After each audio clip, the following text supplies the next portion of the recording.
On February 19, 2026, silver was trading just under $78 an ounce, while COMEX registered inventory quietly slipped toward 92 million ounces. That combination should not be ignored. Price holding near 78 while physical stocks continue to decline is not a random coincidence. It is a signal. And what I'm about to show you is not being framed correctly in most mainstream coverage. Over the past few weeks, silver has endured violent swings. We saw a sharp correction from the January highs above 120, followed by a heavy liquidation phase that pushed prices into the mid-70s. Many called it the end of the rally, others blamed manipulation. But now silver is stabilizing near 78, even as registered COMEX stocks hover around 92 million ounces, well below levels that previously acted as a comfort buffer for the futures market. That disconnect between price stability and falling physical supply is where the real story begins. If you look only at the headline price, you might assume volatility is cooling. But underneath, the structure of the market is tightening. February deliveries have already crossed more than 22 million ounces early in the month. Futures volume remains active. Open interest has not collapsed. And registered inventory, the metal actually available for delivery, continues to trend lower. The paper market says calm. The physical market says pressure. This matters because silver is not just a trading vehicle. It is an industrial metal embedded in solar panels, electric vehicles, electronics, and defense systems. When stocks decline while price holds steady, it suggests that supply is being absorbed rather than liquidated. It suggests buyers are stepping in quietly. If silver remains near 78 while COMEX inventory slides further, we are not looking at a weak market. We are looking at a tightening one. But first, you need to understand why this matters to your wealth and what historically happens when price and physical supply begin moving in opposite directions. When most investors think about silver, they think in terms of price spikes and crashes. But the more important variable is structural availability. If you own physical metal, trade futures, or even hold mining stocks, the underlying inventory trend is what determines long-term direction. Your savings are affected because silver often acts as a pressure valve for monetary stress. When financial conditions tighten or geopolitical risks rise, precious metals absorb capital. And when physical supply is limited, price reactions become more violent. The current level near 78 might look stable, but stability with declining stocks can be deceptive. We've seen this pattern before. In 2008, silver collapsed during the liquidity crisis, only to surge as physical demand overwhelmed paper selling. In 2020, inventories tightened while stimulus expanded, leading to rapid upside.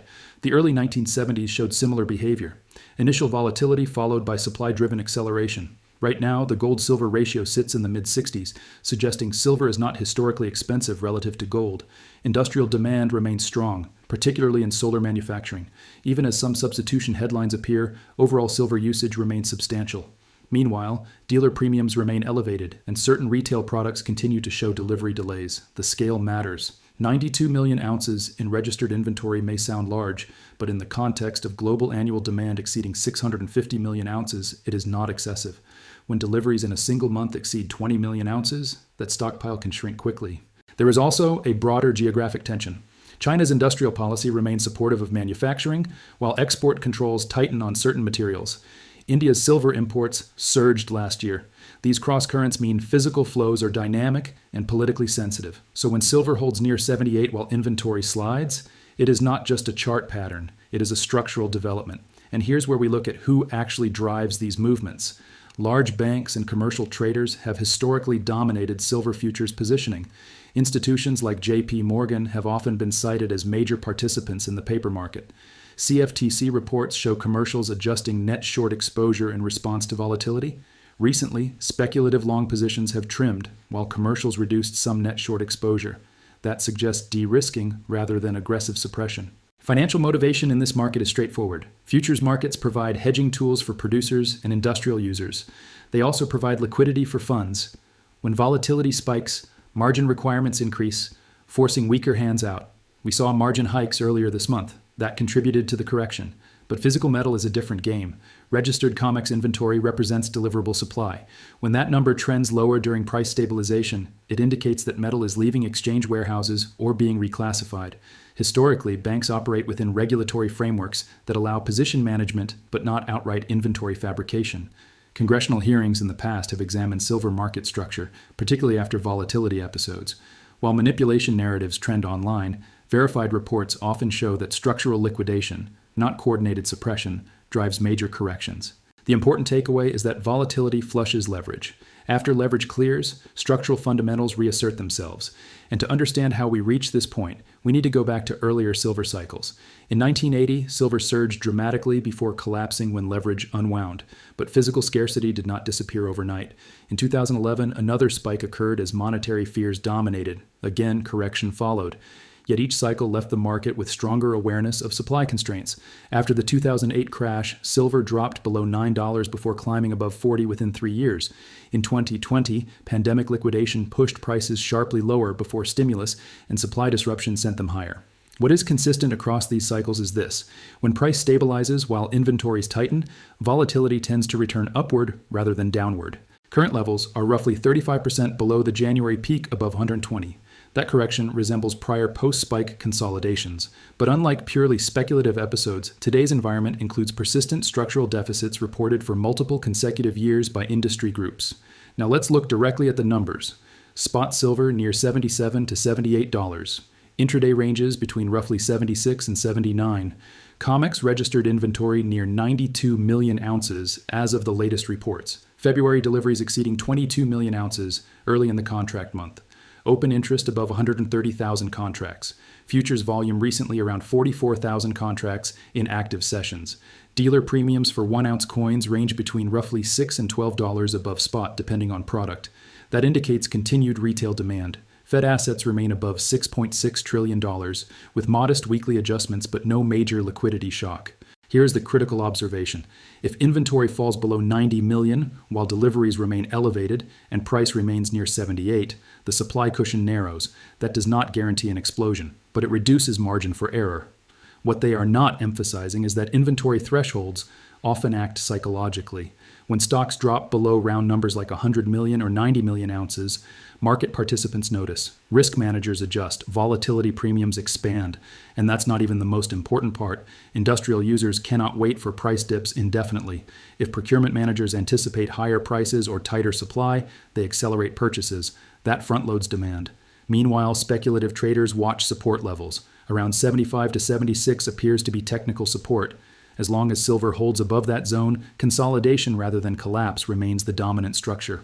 So what happens next? If you miss just 3 signals in the next 30 to 90 days, a shift in Fed policy language, a change in delivery patterns, and a further inventory decline below 90 million ounces, you could misread the entire trajectory. The near-term timeline is not about predictions. It is about tracking incentives. We monitor central bank statements for liquidity tone.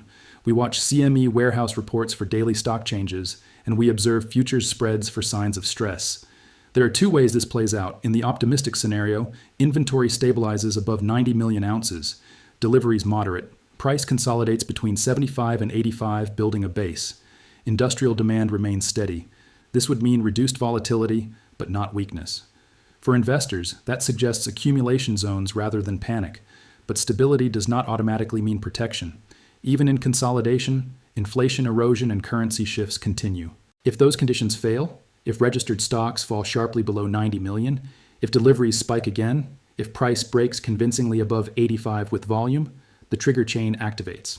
Futures spreads could tighten, volatility could expand, retail premiums could rise further, public messaging might describe orderly trading, institutional behavior might show quiet repositioning, and when those 2 narratives diverge, opportunity appears. Experts across the spectrum agree on one thing. Silver remains structurally tight relative to long-term industrial demand.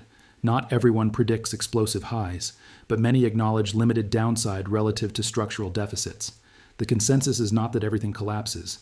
It is that margin for error is shrinking. Why now? Because January's spike above 120 reset expectations.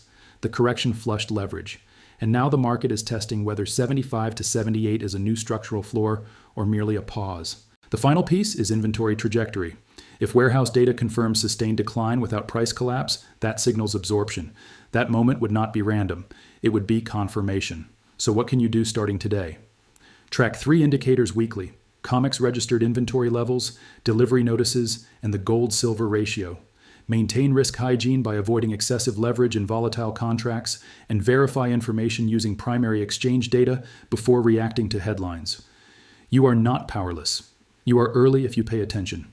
Silver near 78 with COMEX stocks near 92 million is not a dramatic headline. It is a structural one. And structure, not emotion, is what determines the next major move.